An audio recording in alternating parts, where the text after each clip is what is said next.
দিনের ভিতরে খালি আমরা ইয়ে করিয়া ফলো করিয়া স্বামীরে ফোন করিয়া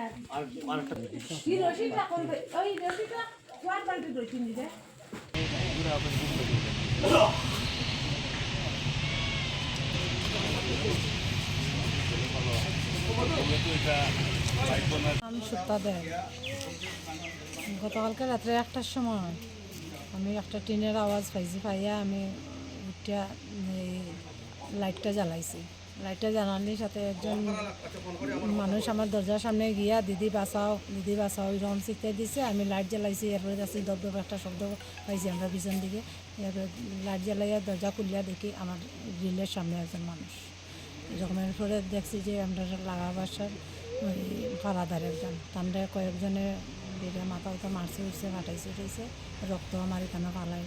এরপরে আমি চিৎকার দিচ্ছি, সব মানুষ আইছে দেখছে। কার বাড়িটা? রূপক দেবরা। তাই না? কই খুয়াই আছে। মানে কি উদ্দেশ্যে তারা আক্রমণ করছিল? চুরি বা ডাকাতি এরকম? চুরি বা ডাকাতি এটা উদ্দেশ্যে আক্রমণ আছে। তারপরে তারা কই নিয়ে যাওয়া হয়েছে? তারপরে তো ফায়ার ব্রিগেড আইছে, মানুষও আইছে, থানাও আইছে। এরা ফায়ার ব্রিগেড দিয়ে তো কদমতলা পাঠাইছে হাসপাতালে। এটা কত নম্বর ওয়ার্ড? 3 নম্বর ওয়ার্ড। কোন পঞ্চায়েত? চিরাইবাড়ি পঞ্চায়েত। অনুমানিক একটা হইব আমার কাছে। তার যার বাড়ি, এটা আমার বন্ধুর বাড়ি, রূপক দেব রায়। সে তার খোয়াইতে একটা বাড়ি আছে, এই বাড়িতে একটা অনুষ্ঠান এলে আজকে গেছে, গতকালে গেছে আর কি। পাশের বাড়ির শুক্তা যে, তাই আমার ফোন করছে অনুমানিক রাত্রে একটা হইব। ফোন করার পরে যে এইরকম ঘটনা, আমরা আইসি আইয়া ফারাদা রাখতে গেছিলো একজন, রাজু ভাইয়া নাম, তারা ফারাদা রাখতে গেছিলো। তার কাছ থেকে আমার ভাই যতটুকু শুনছি প্রায় 4 জন, অনুমানিক 4 জন হয়েছে। 4 জন কালো কাপড় পরা, মুখে কালো কাপড় বাঁধা। তারে প্রথম মুখে কাপড় দিচ্ছে, তার কাপড় দিয়া তারপরে রশি দিয়া তারা বাঁধছে। বাঁধার পরে রশির মধ্যে তার জন্য রশি দিয়ে বাঁধছে, রশির মধ্যে হাত দিয়ে এমনি রশিতে আটকাইছে। আটকাইয়া 4 জন লোক দস্তা করে লাস্টে তার মাথা 2-4টা বাড়ি মারছে। আমি আজকে মাথা দিয়ে প্রচণ্ড রক্ত পড়ে, শরীর রক্ত পড়ে, আস্তা শরীর খাপের। 4 জন মানে কটকাইয়া দৌড়িয়া টিন ভাঙ্গিয়া পাশে বাড়ি শুক্তার বাড়ি গেছে। শুক্তার বাড়ি গিয়া বারিন্দাত করছে, কইরা দিদি কয়ে চিৎকারছে, দিদি রূপকদার বাড়ি বাঁচাও।